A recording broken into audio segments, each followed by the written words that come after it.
Os campos de concentração fazem parte da etapa mais sombria da história mundial.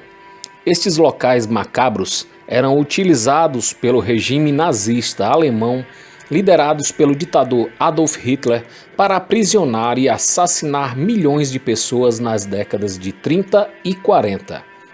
Os nazistas, apesar de terem atacado com seus submarinos em águas brasileiras, jamais dominaram nenhum território do Brasil. Apesar disso, sabe-se que existiram pelo menos 8 campos de concentração no maior país sul-americano, onde foram aprisionados mais de 73 mil pessoas.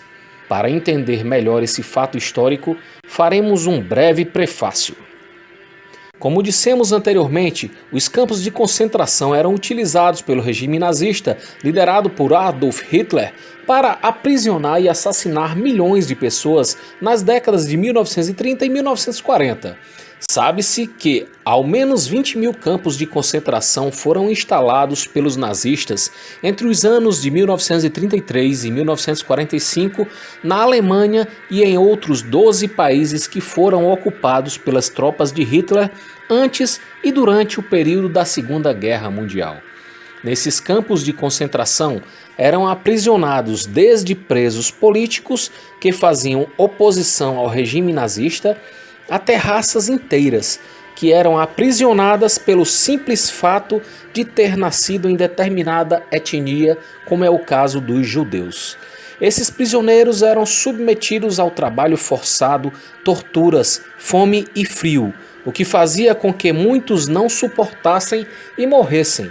Os que sobreviviam a esses maus tratos eram mortos em escala industrial, onde os nazistas utilizavam-se dos mais perversos meios para dizimá-los, como por exemplo as câmaras de gás, onde eram mortos lentamente por asfixia.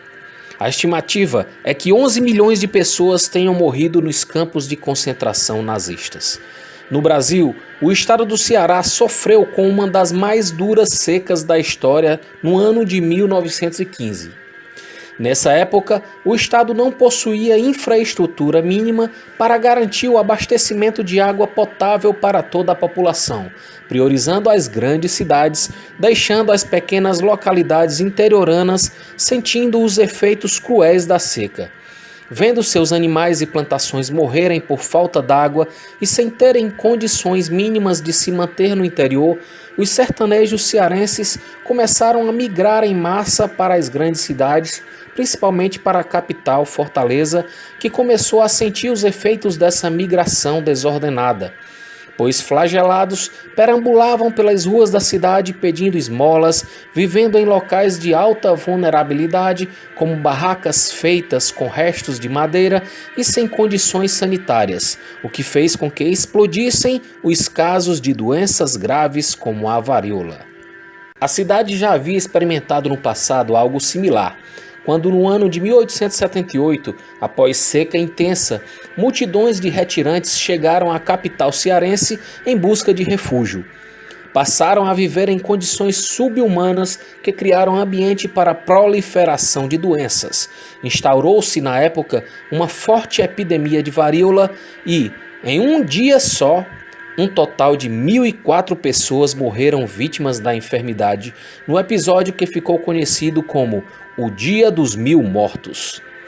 Em 1915, temendo que a situação se agravasse e o episódio ocorrido em 1878 se repetisse, o presidente do estado, Coronel Benjamin Liberato Barroso, natural de Quixeramobim, teve a ideia de construir campos de concentração no Ceará. Esses locais seriam espaços de aprisionamento construídos estrategicamente nas principais rotas de migração do estado, com a finalidade de evitar que os chamados retirantes da seca chegassem a Fortaleza em busca de auxílio. Benjamin iniciou a construção do primeiro campo de concentração do Ceará em Fortaleza, no chamado Alagadiço, atualmente bairro de São Gerardo, e chegou a abrigar 8.000 pessoas. Um ano depois, na gestão de João Tomé de Saboia e Silva, natural de Sobral, o projeto foi descontinuado e o local foi desfeito. Como as chuvas haviam voltado, a maioria dos retirantes retornou para o seu interior. No ano de 1932, outra grande seca castigou o Ceará. O estado à época era governado pelo carioca Roberto Carneiro de Mendonça, que não hesitou em retomar o projeto dos campos de concentração.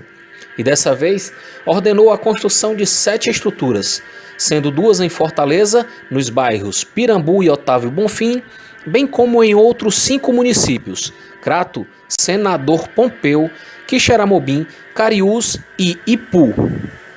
Essas cidades foram escolhidas porque ficavam nas rotas da linha férrea, e a maioria dos retirantes usavam as estradas de ferro de Sobral e de Baturité para chegar às grandes cidades. A construção desses campos de concentração resolvia o problema dos moradores da capital e, em partes, ajudava os retirantes a se manter enquanto durasse a estiagem, uma vez que nesses locais os sertanejos tinham pelo menos 2 refeições diárias. Porém, como eram espaços pequenos para tanta gente, facilitavam a propagação de doenças e, consequentemente, muitas mortes ocorriam ali. Além disso, os confinados viviam sob fortes regras disciplinares e muitas vezes viviam em alas separadas do restante da família, bem como eram proibidos de deixar o local sem a permissão das autoridades para evitar que chegassem às grandes cidades. Em 1933, com o retorno das chuvas no sertão, o governo organizou a desocupação e o desmonte dos campos de concentração. Dali em diante, outras ações mais eficazes foram tomadas pelos governos estadual e federal, como a construção de açudes e auxílios governamentais para os afetados pelas secas, para que esses não precisassem se deslocar para os grandes centros. Essas ações minimizaram essa migração e evitaram a necessidade de reativação dos campos de concentração cearenses. Praticamente inexistem vestígios das estruturas construídas para abrigar os campos de concentração no Ceará.